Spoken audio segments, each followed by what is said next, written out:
దయామూర్తివై నీవే ఆ గయుని క్షమించిన నీ కీర్తికి నా కీర్తికి లోపం రాదు కదా. పార్థ, నీ కీర్తికి నా కీర్తికి సామ్యమా? నీవు చిన్నవాడవు, పెద్దల నిర్ణయానికి కారణము అడుగరాదు, ధర్మమును ప్రశ్నించరాదు. నా ప్రతిజ్ఞ చెల్లి తీరవలసిందే. శ్రీకృష్ణ, నీవు సర్వజ్ఞుడవు, లోకోద్ధారకుడవు. కానీ నీవు చేసిన ప్రతిజ్ఞ ఒక అమాయక ప్రాణిని చంపుతానని.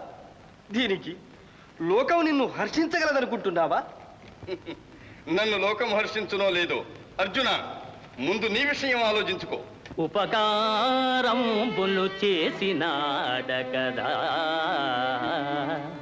ఎన్నో రీతులన్ నాకే నేడపకారంబు ఘటింపజూచుటలు మేలా నీకు పార్థ.